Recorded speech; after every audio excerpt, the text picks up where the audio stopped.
ESPN 94.1 FM and AM 930 present The Drive. Brought to you by Huntington Federal Savings Bank. Local then, local now. Member FDIC. So this Friday, January 31st, The Drive begins now on ESPN 94.1 FM and AM 930. I'm your host, Paul Swann.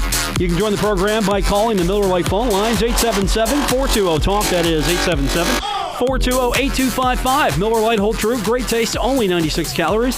It is the original light beer. I like doing a Friday show when we have a Marshall victory to talk about. Tavion Kinsey, Aaron Bennett, both with 18 points. Marshall gets the win. I was worried about him for a while. They go into that game, they have a huge lead, and then they start to lose it.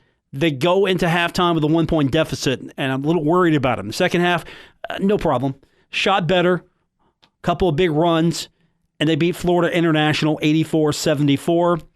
Jared West was a star in that game. Andrew Taylor was a star. Marco, 12 points. He was a star in that game. And the Herd's better now. 10-12, 4-5 in Conference USA. Bennett was a machine. I mean, come on. Bennett just ran the court, dunked the ball at one point. He had an entourage bigger than what I usually have on a game day. It was huge. I wish I had that kind of entourage. That was presidential level security, and nobody was in his way, and he just goes up and I'm talking to Bill Cornwell this morning, and Bill's like, I'm watching highlights on Stadium. I'm like, okay, that was your first problem. And I didn't see that coast-to-coast run. I'm like, it's Stadium. Don't worry about it, Bill. It's okay. It's all right. But, yeah, come on. That was highlight-worthy. So we got that game to get into. A good night for the Thundering Herd. We'll run down all the superlatives, and we'll take your phone calls at 877-420-TALK, 877-420-8255. Then later on, I've got an eyewitness in studio. He's going to tell me about everything that happened with Marshall women's basketball last night. That's right, it's Friday. That means Spencer Dupuis joining us once again in studio. This is sort of your pre-internship. Of course, Spencer, a student at WMUL, the student radio station over on Marshall University's campus. He's on the program with us as now, and you didn't have a happy time with women's basketball yesterday. That's your cue to actually take the microphone, Spencer, as an intern. I know these broadcasting. Come on, you're a graduate senior. You know this. How you doing, right, brother? How you been? I do. It was that last night. FIU just could not miss. That was the whole thing. FIU could not. I cannot pronounce this woman's name, but she could not miss from beyond the arc. That was the whole thing, and Marshall couldn't make it for the beginning of the first quarter. I believe Marshall shot 18%. So the unpronounceable student athlete's name, which we don't have because you can't pronounce it, she rocked the Herd's world yesterday. Okay, we'll get her name later because we've got, and I haven't listened to it yet. I purposely have not listened to it yet, but based on your description, I want to hear it. It's 7 minutes in total. Do we have to air all 7 minutes of Tony Kemper to get the full effect, or is there a certain point where we've got it and we're good? I'd say 6.5, because then it just, that one end, the ending part's just not. Is there a bad question or something? Yeah, very bad question. I don't want to call out this media member's name because the nameless media member asked a question to Princess Clemens, scored her first career double-double, 12 points, 12 rebounds, about it being her coming out party, and the Herd lost that game, so I don't necessarily know that's the right question to ask. Wait a minute. Let me get this straight. A member of our media, we're all together, our media, our team, our media, asked a question that, hey, it's your coming out party, and Marshall lost. Yeah. Okay. I definitely want to hear that question now. Let's see. Who was there covering the game media-wise yesterday? WMUL, the Parthenon, correct? Yes. Herald Dispatch? Yes. Okay, so that's 3. I know Grant's not asking any questions. Oh, Tim Stevens was there. That was not Tim Stevens. Tim didn't ask the question. No. But I'm saying Tim's not going to ask a question like that. No, he's not. Okay, so I know the MUL kids aren't going to do that. Exactly. Okay. And I know the Parthenon kids aren't going to do that. Well, the Parthenon kid would be me. So Okay, so you didn't do it. I definitely didn't do it. I wouldn't speak of it. Okay. And Taylor Huddleston, she's another Parthenon kid. She's not going to do it. No. All right. Let's see. Keith Morehouse there? No, he wasn't. Jimmy was there. Jimmy Tracy. Okay, Jimmy's not going to do that. Let's see. CJ Harvey there, Channel 8? He was not there. Any representatives from Channel 8? I don't believe so. Okay. Anna Tarullo, was she there from Channel 13? She was not there. What? So her colleague was there. Okay, Jake was there. All right, I can't wait to see which one of these people messed up. You're not going to tell me. I'll find out later on my own. We'll hear from Tony Kemper a little bit later on. We'll talk about that game. And, of course, as I mentioned, we'll get your phone calls in. 877-420-TALK, 877-420-8255. Usually on a Friday we have fun, so we invite you to do that as well. And I can do that today because Marshall won last night, so that makes it a lot easier to do what I want to do, and that's just have fun, talk sports with you. And we're going to do that also. We're going to break down what happened with the Thundering Herd, men's and women's teams. We've got matchups coming up on Saturday. Florida Atlantic, FAU coming to Huntington, and the Herd's going to them in both women's and men's sports.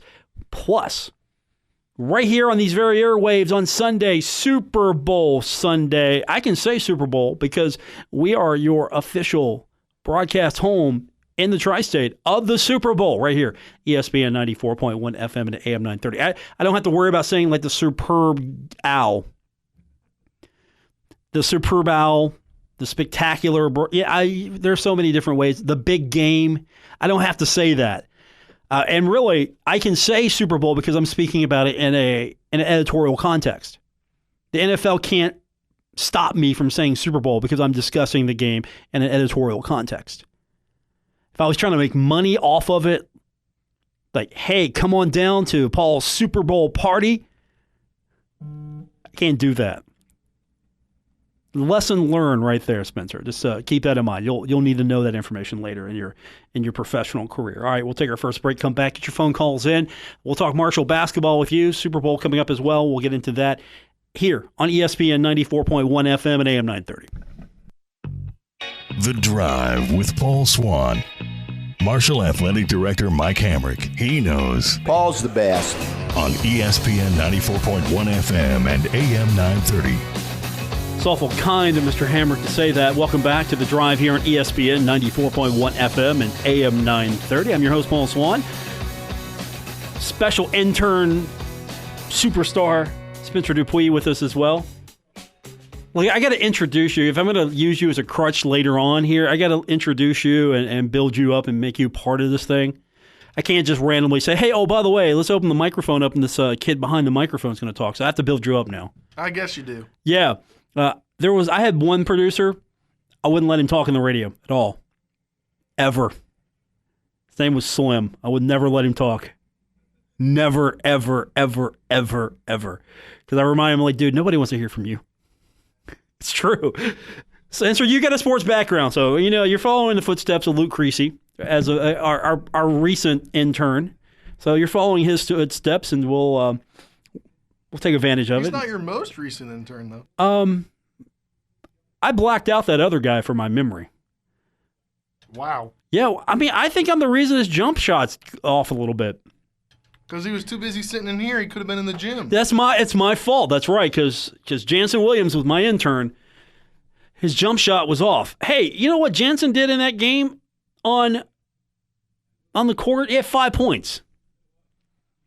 He was out there 20 minutes, 5 points, 2 of 5 shooting, 1 of 3 from the three-point line here. No free throws. I'd say that's a slight improvement. I'm going to take it. 3 rebounds. He had 1 turnover. No blocks. Marshall had 5 blocks. Not their best night, not their worst night either. But the big numbers you take away from this is Tavion Kinsey had 18. Iron Bennett had 18. Jared West had 13. Andrew Taylor had 14. Marco had 12. Darius George had 4, and Jansen had 5. You didn't get any scoring from anybody else. Jeremy Dillon, you got 6 minutes out of him, no points. You got Michael Byers out there for a couple minutes, no points. Gorham was out there for 4 minutes, missed his only shot, no points there. Not many opportunities, as we said, from the free throw line. Rebounding, They got out-rebounded. Marshall got out-rebounded 44-36. Defensively, Marshall got out-rebounded 29-28. I don't know if you can really compare those two because it's really offensive versus defensive boards. And Marshall only had 8 offensive boards. FIU had 15 offensive boards. The hustle points, as I call them, as I've gotten Bill Cornwell now calling them hustle points. Yeah, they should just put this little box here, Paul Swann's hustle points. And points in the paint, Marshall had 43 in that game, and FIU had 34. Points off turnovers, that's the big one right here. I think that's really the big one. And you saw that, especially in the second half. Marshall's also pretty good shooting in that second half. 29 points off turnovers. FIU only had 19. I mean, that's a number you got to have right there. Second chance points, of course. FIU took a little bit more advantage of the herd there, 17-10, and that kept them in it for a while. Fast break points, Marshall had 7, FIU none, bench points 9 for. Really, the benches were a big factor in this game. But you talk about shooting, and in the first half, Marshall was 37.8% from the field, 14 of 37. And then in the second half, a lot better, 20 of 30. They made more and they took less, 66.7%. So for the game, they were shooting over 50%. But really, that second half is what did it. The three-point shot, much better because if you look at those numbers, that first half, they shot 1 of 15 from the three-point line. 1 of 15. They were hitting the ocean, nowhere near the bucket. They were hitting the ocean, and that's pretty close to where they were. And let me talk about that court for a second. Spencer, you watched that game a little bit. You didn't watch the game at all? No, I had to write my story for the part. I don't know if you would. The women's game. Okay, well, I would assume you would have watched the game. It was on ESPN Plus. So I watched the very couple minutes during halftime. Okay, so you watched some of the game. But it was the very beginning. It was when Kinsey was, which really confused me. He was at the free throw line, but nobody was around him. So I thought there was a technical, but there wasn't a technical. I don't know what was going on. It was like 8-4 at that point. You see that court though? I don't know. I'm not a fan of it. That court's terrible. There's really no distinction between the baseline and the artwork they have there. It's terrible. When I started watching it, I thought that was out. Like, I thought it was out of bounds. Yeah, it's horrible. And they had like a little, I don't know what that spinner was behind the one end zone there behind the basket. I mean, there weren't seats there weren't fans there. They just had like a little spinner there to confuse the shooter. It was in the second half. I'm like, that's Bush. I mean, if it was students behind there, that's one thing. That's fun. That's fair. But it was like, hey, let's put a spinner back here and get some poor FIU intern and the sports department to go spin that thing. You know what I'm talking about. You didn't see that. But they're not a basketball school. Their facilities, FAU's doing a lot better in facilities. I'm going to say that right now. FAU's the better school when it comes to facilities. And they're in a tough spot because really they're not going to be the main attraction ever in their own community. I mean, it looked like a glorified high school gymnasium, and that's what Conference USA brought in, FIU. More for their football than their basketball. And really, why do you have FIU and FAU in Conference USA? Because coaches can go down to Florida once a year for the most part and recruit Florida. That's it. You're playing FIU one year, you get to go down, play them, and you get to recruit Florida. The next year, you're down playing FAU, you get to get to the court or the field, and you can recruit Florida. I mean, that's fine. I get it. Understand totally. But that was Marshall's pretty much owned that series as of late, and that was FIU's first loss on the home court this season. And I'm like, where's the home court advantage here? What makes this place special? It's terrible. But the Thundering Herd got it done. And really, you got to generate your own energy in that building. And not to say they're not nice people or wonderful addition to Conference USA. It's just they're not bringing much in basketball. FAU will be a different story. It'll be a little bit better. But still, Marshall's had success in FAU and FIU's home, and they've been pretty successful winning those games on the road or at the Henderson Center. I mean, I'll say this. You complain about basketball attendance across the country, at least in Conference USA, Marshall's holding its own. If not, Not near the top, at the top, just depends on the week and depending on the opponents the other teams have in the league. But you know what the attendance was? Here's the attendance, official attendance, Spencer. Are you ready for this? I don't think so. 1,117, your official attendance for Marshall at FIU. Marshall can get more people at a women's basketball game, which doesn't have a big crowd, than they can get at a men's basketball game. What was the official attendance last night? You remember top of your head? I think it was like 7, maybe 7. They've gotten over 1,000 before. 1,117, your official attendance for Division I college basketball on a Thursday night in Florida. Well, the problem is Thursday night, Miami, Florida. There's the reason right there. What are they doing on Thursday night in Miami, Florida? What's going on this week in Florida? I don't know. Just something big. You did okay with that. I threw you the sarcasm softball. You did okay with it. You didn't swing for the fences, but you did all right with that. I do know a WMUL alum was down there last night at the game. Okay. Marquez Davila. All right. Good to know. All right. That brought value to the program. Thank you, Spencer. I appreciate that. All right. The phone numbers to be a part of the show, 877-420-TALK, 877-420-8255. Paul Swann, my intern. He's green. I've got to work on him. Spencer Dupuis.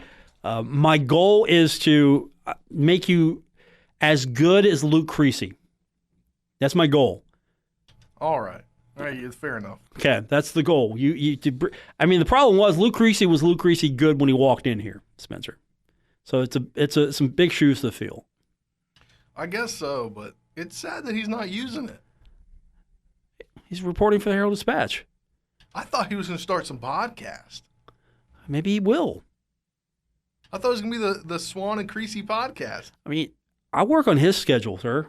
I work on Luke Creasy's schedule. He definitely has no time for me right now because he's covering all of Wayne County, I think.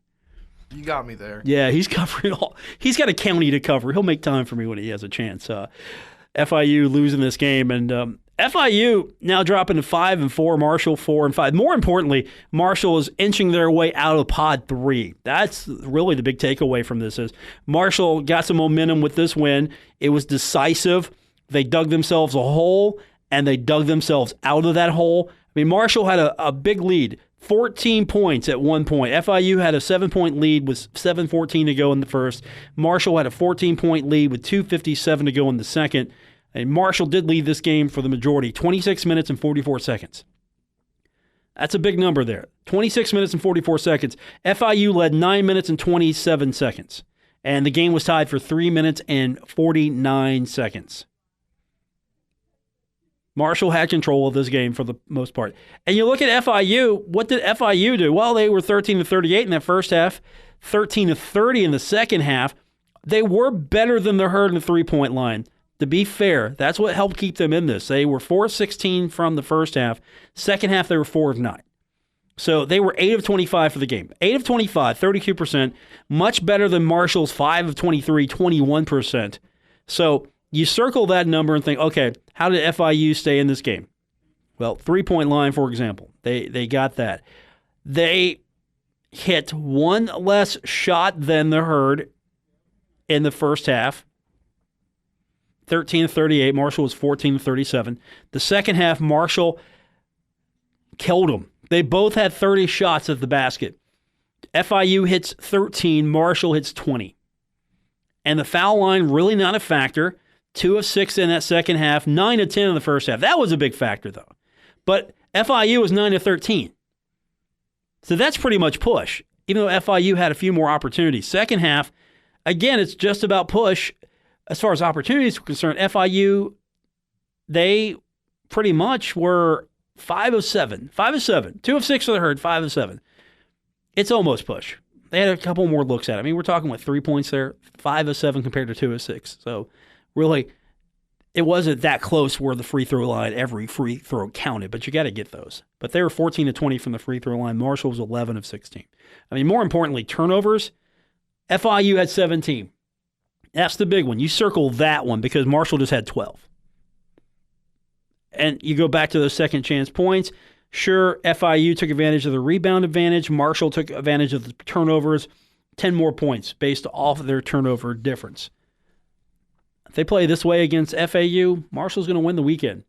And you heard Tavion. Tavion was talking about that yesterday with Steve Cott. Just got to go 2-0. I mean, it's almost Doc Holliday mentality. 1-0, 1-0. You remember, you know those kids. They talk about it every week. Spencer, you're laughing in there because it's true. We go into practice and we go to interviews, and it's, hey, we got to be 1-0, 1-0, 1-0. That's all they talk about. That's what the coaches talk about. You see it on social media. Got to go 1-0. So Danny's got him in the mentality now, or Tavion, one of the two. Got to be 2-0. Doesn't matter if we get this one, if we don't get the other one. Got to be 2-0. So that's where their herd is going with their basketball. Hey, I'm just happy they got the win. I'm really excited for the turnaround, especially since they're showing that they're a better team than maybe the record indicates. They're 10-12 right now. More importantly, they are at least going to have a shot at some decent seeding. Pod 2, more than likely where they end up, unless something really crazy happens here with some of the top teams over the next few games. But Marshall's got an opportunity to at least make a run late in this season. We'll see if it continues on Saturday. When we come back from break, we'll talk a little bit more about Marshall women's basketball. As I mentioned, Spencer Dupuis, who's our guest producer this afternoon, he was there covering the game for the Parthenon. He can give us a little bit more insight. And I believe we've got Tony Kemper. I want to hear this, and I want to hear the bad question at the end. We will get all of that when we continue on tonight's edition of The Drive here at ESPN 94.1 FM and AM 930. This is The Drive with Paul Swann on ESPN 94.1 FM and AM 930. Presented by Huntington Federal Savings Bank. Guests with Paul Swann appear via the Miller Lite phone lines. So the Marshall women had a chance to win last night. Didn't get the job done. Unfortunately, the comeback falls short. Welcome back to today's edition of The Drive here on ESPN 94.1 FM and AM 930. Paul Swann with you. Special guest producer, Spencer Dupuis, working the Parthenon angle yesterday, working for me today. Both for free. That's what you got to do to get started, right? Okay, good. Good answer. Good answer. You'll be working a free a lot here.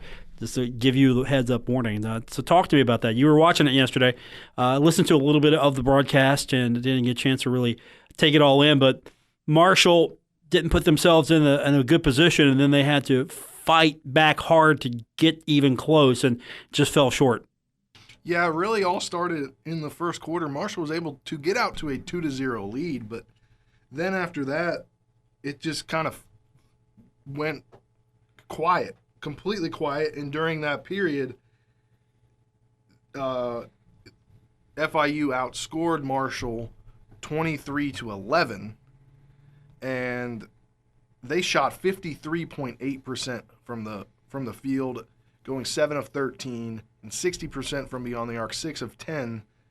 But Marshall 18.8% from the field and 11.1 from 3, 1 of 9, and you can't bury yourselves that deep into a hole and expect a W, but played pretty well. Came out in the second quarter, did pretty well.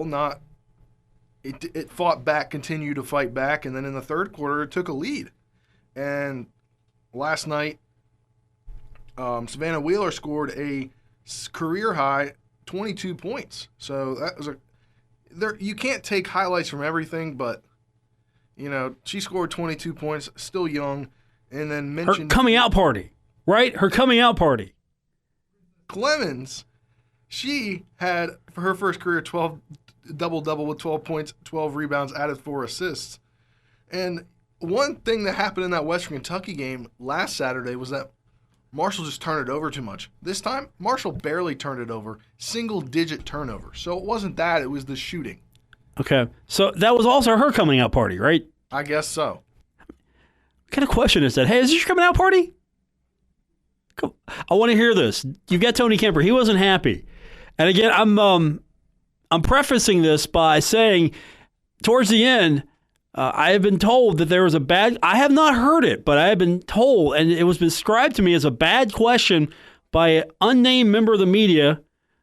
That's fair to say. That's good, Spencer. You know why? Snitches get stitches. I mean, you can't throw anybody under the bus. No, we're not going to throw anybody in the bus, but there's a bad question you said. So, snitches get stitches. So, very, very wise on your part. All right, I want to hear this. Tony Kemper last night talking to the media. I got nothing else, man. Let's just do it. Let's hear this. Princess Clemens, who had 12 points, 12 rebounds, first double-double for her in a Marshall uniform. Coach, opening statement, then we'll take questions. Disappointing result. I give a lot of credit to FIU. Came in here and made a whole bunch of shots and knocked us out. And we threw it around, shot them, missed them, went back, played defense, did the same thing over and over and over again. And we have to make some big plays, big shots, and big moments. And right now we're just struggling to do that. And, I'm frustrated. That is what it is. I think they're frustrated too. I don't think it's a locker room that doesn't care at all. I don't think that at all. We have to find a way out of the wilderness, so to speak. And tonight wasn't the night. Do you feel you have enough playmakers on this team to deliver victories? Didn't feel like it tonight. But I like the group that's in the locker room. So they better get their chins up, and they better find a way. When you go up against a team who's maybe not at the top of their game, like FIU, they come in on a 5-game losing streak. Did you know that maybe be able to catch them in some spots that they suffered earlier on in the year? Yeah, I thought they'd be ready to play. I mean, when you look at what's going on, I mean, there's no reason why they wouldn't walk in here and be on the top of their game, and they were. They were. They shot the ball statistically better than typical. It was good for them to get 15 back. She hasn't played very much lately, and she had a really nice game. But that's what you're supposed to do. If you're a shooter and they leave you open, you're supposed to make it. I mean, I don't know. I don't know. And she did. She knocked us out with the last one. I mean,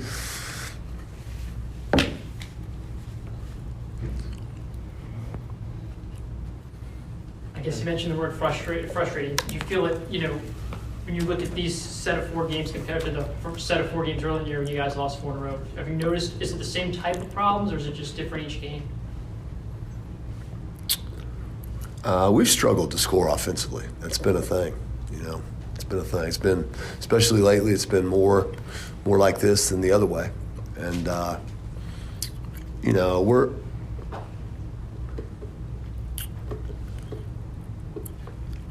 I know that we've played good teams. I know that tonight, FIU, they did a nice job. They put us in a hole early. They basically made every shot they needed to put us in a really bad way. And I thought we did battle. We took the lead and then gave it back. Then we had trouble inside guarding Guimarães, which they have a little bit of an advantage in there. Over time, we've got to get better in there. We just have to. I mean, you can play small and survive a little bit, but she scored 13 points on 9 shots. That's good. We got to go find that. We got to go find it. You mentioned that lead. It had to be nice to see this team come back and fight the way they fought, especially giving you that one point late in the third. They fight. They got to go win it. I mean, that's been the same. I mean, pat me on the back after coming up close at Charlotte. Do it again coming back at ODU. Do it again. You got close against what? I mean, who cares? Who cares? It doesn't feel any different. I'll tell you that. It doesn't feel any different. Sorry. It's a good question. But I want them to win. I do. We're not doing it right now. I feel for them. They're good. There's a lot of good people that are going to be successful in there when they get done. And it ain't going the way they want it to go. And I got to help them get there. What did you tell them in the locker room after the loss? We got practice tomorrow at 10, and we talked about some other things. They have to keep their chins up. This is life. I think that I haven't seen us as hungry as I think we can be. You know, like it's. I don't think we're as hungry as I think we should be, and so I talked a little bit about that. And how about the play of Princess? I mean, first double-double for her. I mean, it had to be nice seeing, you know, someone who's worked so hard come up with some major rebounds and some major baskets. Yeah, I thought she did good. You know, I thought she did good. She stepped up in Ashley's absence, and she's having to guard some people that have some size on her. But, you know, I have a lot of belief in her ability to do that. You know, she rebounded the ball well on the defensive end. You know, she's a good basketball player, and you know, I think she's done a nice job of understanding we needed her to step up, and I think the last 2 games she has. Coach, one of your key takeaways from the Western game was you guys turned it over too much tonight, only 7 turnovers. So improvement on that side of the ball. Yeah, I mean, they played a little different than Western. We shouldn't have turned it over much against them. I did think we had a couple of key ones in spots that bothered us, you know, and you know, we shouldn't have turned it over that many times against Western, and we should have turned it over about like we did tonight. But you can't go 22 of 72 at home. And, I mean, that's the bottom line. Princess, for you personally, double-double today, scoring double figures past 2 games, do you feel a little bit more confident in this offense? I feel like I have a little more confidence in myself. Honestly, have to, because I have to step up for our team, but still lost. What was it about today's performance that maybe you felt, did you feel like maybe this was a coming out party for you, that maybe this is a performance that you were just waiting to show everybody, and now you finally did that? We lost. That's all I have to say.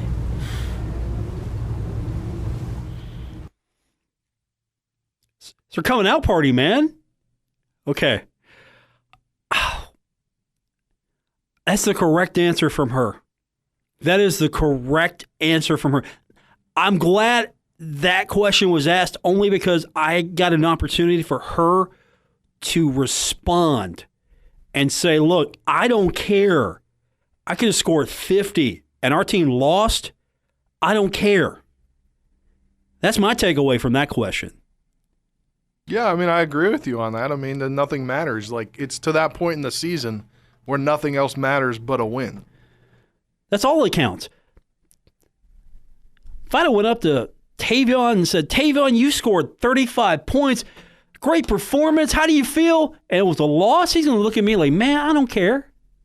I don't care that I got 35 points. We lost. I should have got 36. Or I should have got 37.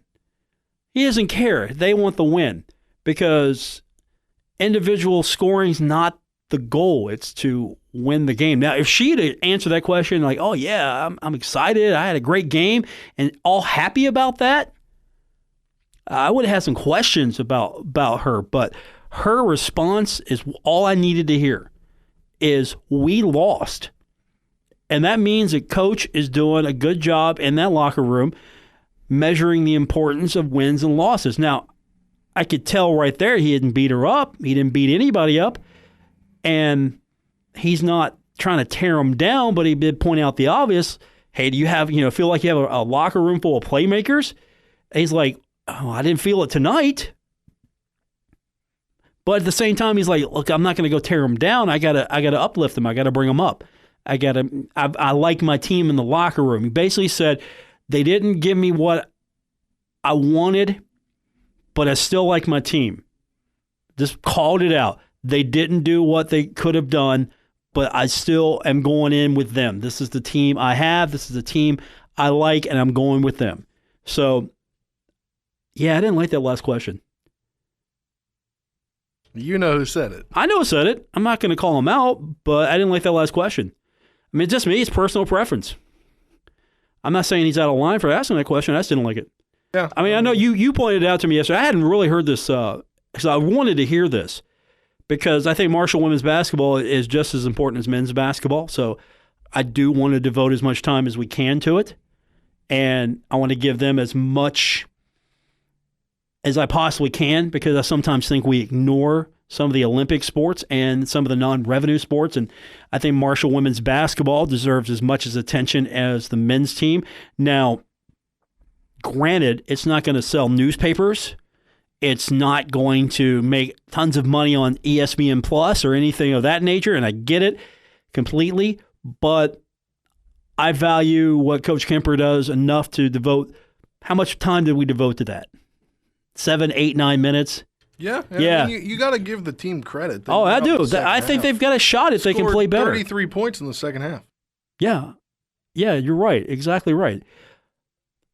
Tony Kemper, not happy, but I like where he's at right now, at least the way he came off. Not very happy, but at the same time, not tearing them down because they did have a valiant effort to come back. It just fell short. I mean, if they had came back, almost all's forgiven. But, hey, we got to work on some things.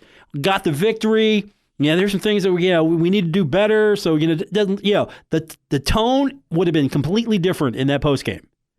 And then you can ask, hey, you feel like it's your coming out party? We won. More on the way, 877-420-TALK, 877-420-8255. It's The Drive, ESPN 94.1 FM and AM 930. Never miss a moment of The Drive with Paul Swann. Subscribe on Apple Podcasts, Spotify, or wherever you get your podcasts.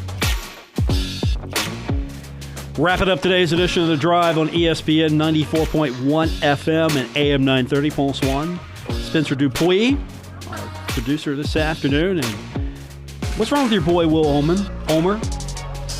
My boy Will Omer? What's wrong with your boy Will Omer? I don't know. I haven't talked to him since last football season. Here's what he threw out there on Twitter. Well, I don't know. What's wrong with him? If Marshall would let me squirrel hunt on campus, we'd all be eating good. What's wrong with your boy Will Omer? I mean, he just wants to be back home in Kentucky. I guess so. He's got that hunting itch. He does. I mean, I see on his social media, he goes home and hunts on the weekends, I'm fairly certain. I'm sorry. I'm going to have to admit this. I don't know whether this is going to put me in good or bad standing with the Marshall Squirrel Society, but that's kind of funny. You didn't see that, did you? No, I haven't been on Twitter a lot today. Yeah, I haven't either. I fired up Twitter just a few minutes ago. It was like right there in my face is Will Omer. If Marshall would let me squirrel hunt on campus, we'd be all eating good. You got to admit there is a huge population of squirrels, and I don't endorse that tweet of his. And I'm sure he was in jest saying it. I'm trying to cover ourselves here, man. That's what I'm trying to do. I'm trying to cover ourselves because that was funny. I'm sorry. I have to admit that though. We can't be having hunting on campus. No, but I understand. He's trying to be comical, excuse me, because he's trying to be funny. Yeah, there's so many. You walk every inch of that campus, and there's squirrels everywhere you look. It's a safe space for squirrels, man. That's been going on since before you were a student at Marshall. Marshall's campus is a safe space for squirrels. All Huntington squirrels know if they can make it to the promised land of getting on Marshall's campus, they're set. They're golden. Can't do anything about it. There's no extradition or anything going on here. They are set for life. They hit that campus. I mean, yeah, they're everywhere. They like it's especially in the springtime. I've almost walked into like 2 or 3 that were just chilling there and didn't notice that I was walking. You're on their campus, man. It appears so. They're on their campus. All right, Super Bowl coming up on Sunday. We'll have the game for you right here on ESPN 94.1 FM and AM 930. And we go on the air at 2 o'clock with our main coverage from Westwood One, but stay with us all throughout the morning and the afternoon as we'll be getting you set for Super Bowl Sunday. Our main broadcast begins at 5 o'clock. 49ers, Chiefs. Simple as that. Who you got? Who do I got? Who you got? I got Pat Mahomes and the Chiefs. Good answer. I'm not rooting for the 49ers. I can't either because Kyle Shanahan. I can't root for the 49ers, man. 2 close Super Bowls in which the Bengals could have won. I am not now ever rooting for the San Francisco 49ers in almost anything, ever. Ever. If the 49ers were playing the Steelers, I'm taking the Steelers. What about the Ravens? If the 49ers are taking on the Ravens, I'm taking the Ravens. Test me some more. Browns. Stadium implosion. That's what I'm rooting for. Stadium implosion. Thought you had me there, didn't you? You thought you had me there. Oh no, with the exception of the 49ers, I don't root for any team in the conference except for the Bengals. But the 49ers, that's a different time. That's a special kind of hatred in my heart for them. Now, this is just the 49ers. This isn't real hatred towards anybody on that team. I mean, 'cause I thought Joe Montana was a legendary quarterback, and I still do. I think Steve Young is a legendary quarterback, still do. I think Jerry Rice is amazing, still do. One of the greatest all time ever. And individually, I just stand in awe of the 49ers, the classic 49ers. What they did, what they have meant to the game of football. But I still am not rooting for the 49ers ever in anything. And that's going to do it for this edition. Back on Saturday, 3 o'clock for our pregame coverage of Marshall taking on FAU for Spencer Dupuis. He'll be with us next Friday. I'm taking all the free help I can get, my friend. Next Friday, Spencer Dupuis in studio with me. Hey, that rhymed. For Spencer and Paul Swann, thanks for tuning in to this hopefully fun edition of your day here on ESPN 94.1 FM and AM 930. Now, Spencer, make sure you save this recording. It's definitely going into the archives for future award consideration. Good night, everyone.